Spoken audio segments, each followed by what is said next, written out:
किसी के हाथ में सोने की घड़ी होती है और किसी की कार मोतियों से जड़ी होती है।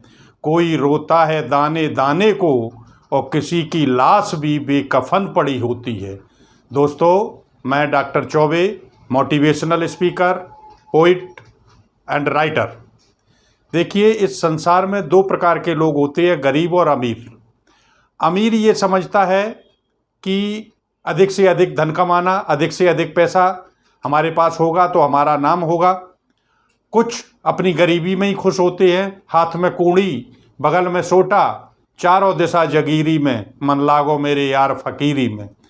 बट अकॉर्डिंग माई व्यू, वे व्यक्ति जो सुबह से शाम तक और शाम से सुबह तक यानी 24 घंटे सिर्फ धन के बारे में सोचते हैं, तन मन से सिर्फ धन के बारे में सोचते हैं, धन कमाते हैं, बहुत अधिक पैसा कमाते रहते हैं, बहुत अधिक कमाते हैं और उनके पास जो है अरबों खरबों की दौलत आ जाती है।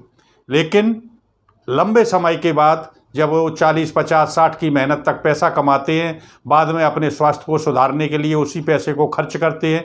जिस पैसे को उन्होंने कमाया है उस पैसे से ही अपने शरीर को स्वस्थ रखने के लिए उसी पैसे को खर्च करते हैं और फिर भी पैसे में ही रहते हैं, यानी पैसे के गुलाम हो जाते हैं।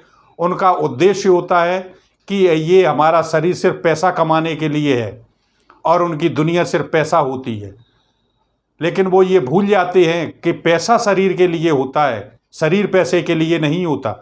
Then they become the slave of money, wealth, और वो धन के गुलाम हो जाते हैं। तो अमीर होने के बाद भी एक ऐसे व्यक्ति गरीबी की श्रेणी में आते हैं जिनके लिए न समाज कुछ है, न परिवार कुछ है, न कभी किसी की मदद करना, सिर्फ अपना ही धन कमाना और धन में ही ज़िंदगी व्यतीत कराना।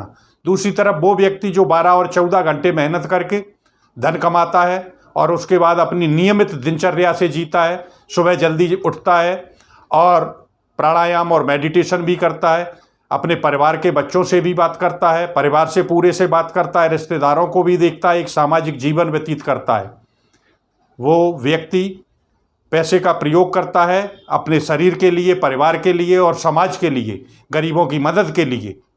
तो वो पैसे का गुलाम नहीं है, और जो गुलाम नहीं होता, स्वतंत्र जिंदगी जीता है, वही धनी होता है। यह पशु प्रवृत्ति है जो आप ही चरे, वही मनुष्य है जो मनुष्य के लिए मरे। तो ये शरीर पैसे के लिए नहीं बना, बल्कि पैसा बना है शरीर के लिए।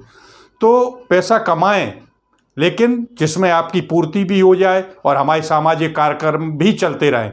तो जितनी धन की हमें आवश्यकता है उनकी पूर्ति होने के बाद भी इतना हमें मिल जाए कि आए हुए का सत्कार कर सकें, सामाजिक कार्य कर सकें और किसी गरीब की वक्त आने पर हम मदद भी कर सकें।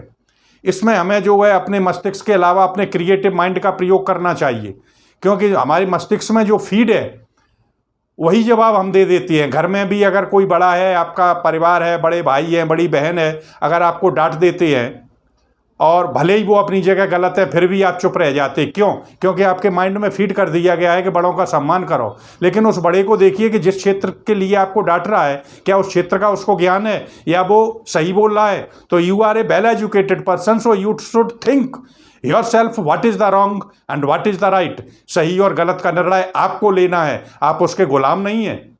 हाँ, अगर सच्ची बात कहता है तो आप मजबूर हैं और उसे फॉलो करने के लिए, लेकिन आपके रास्ते में आए हुए बाधाओं को वो नहीं जानता तो उसे सलाह देना नहीं चाहिए। अगर देता भी है तो उसकी सलाह को अवॉइड करना चाहिए। आपको सही और गलत स्वयं सोचना चाहिए, क्रिएटिव माइंड का प्रयोग करना चाहिए। फीड किया हुआ है कि बड़ों का सम्मान करें, यही सिर्फ बैठ के न सोच जाएं।